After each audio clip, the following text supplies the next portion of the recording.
For this episode, we're gonna cover a woman dragged from her flooded house.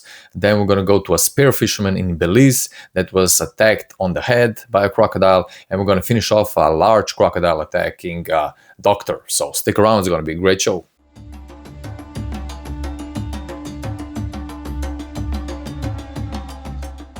Hello, welcome back to Teeth and Water. We go to our first attack in Labuk Buat village, that is North Kalimantan, Indonesia, near Mambulu River. And the date of the attack is 27 of May 2025.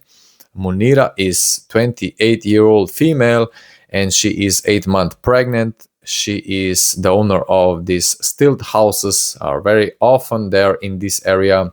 And the houses and the area is flooded. I saw the news. The water should be about waist deep into the houses.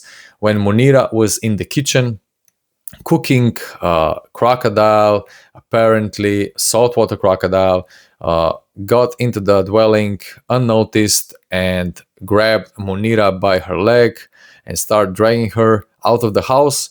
She screamed, and that attracted attention of Anna Marie, the neighbor. When she came, she saw Munirah is struggling and fighting the crocodile, but the crocodile was too strong. Anna Marie wanted to grab some weapon, but when she came back, the crocodile with Munirah was already going downstream in the flooded area. Munirah was fatally wounded and she was later recovered. She passed away. This was probably saltwater crocodile. They don't say the size, but probably adult one. Crazy attack in her kitchen, So we move on to Belize and the man that was attacked on the head by a crocodile when he was spearfishing. And for a second attack, we go to Kai Kulker in Belize, the popular destination called the Split for snorkelers and fishermen. So the day of the attack is 8th of April 2022. Josh Young is 28-year-old fisherman and snorkeling instructor, and he's spearfishing, they say, in the water with his wetsuit on, with his fins, and suddenly he saw a shadow passes through, a large shadow, and he thought it was a canoe.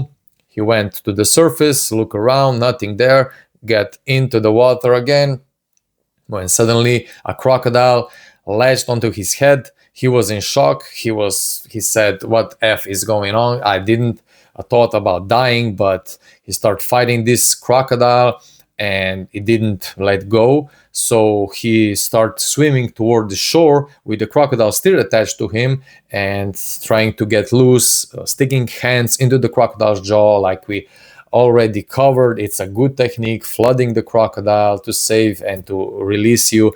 But the crocodile still didn't release him. After a few seconds, they came into the shore. He kind of fended the crocodile, and then crocodile bit him on the arm. Crocodile wanted to repurchase and grab him by the torso. Luckily, the crocodile grabbed wetsuit instead and tore the wetsuit and then got away. So he survived. Joshua got into the taxi, already blooded, got him into the hospital. Taxi driver carried him into the hospital and he was then treated. He had one major operation that it said that his heart for a few seconds stopped.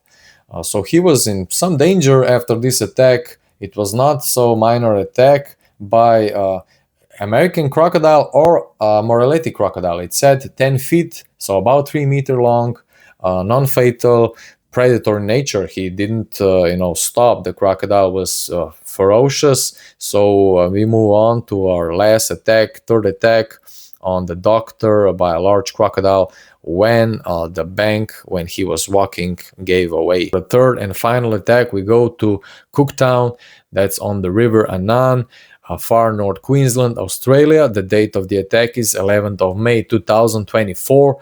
And Dave Hogbin is 40-year-old. He's a doctor, a general practitioner, and he's on his vacation or holidays with his family, his wife Jane, and 3 young boys.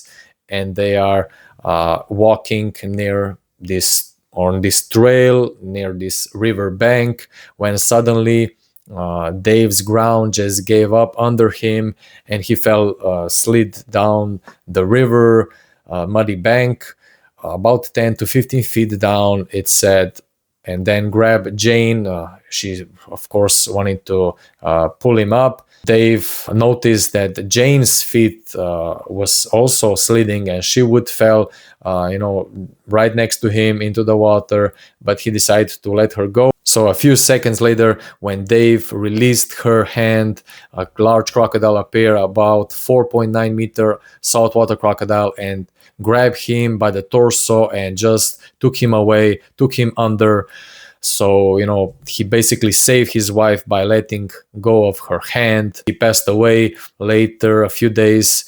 They found the crocodiles. They euthanized a similar size crocodile, 4.9 meter, and they found the remains of Dr. Dave Hogbin inside. They confirmed it. That was a clear predation, a consumption. The reports say on that locations, weeks before, they even fed the crocodiles there. So it was a predation and feeding nature of attack, a fatal one. And that's all 3 cases for today. I hope you enjoyed the stories and videos. I go through this report, really wanted to make them as factual as I can. So if you enjoy, like and subscribe, and catch you on the next one.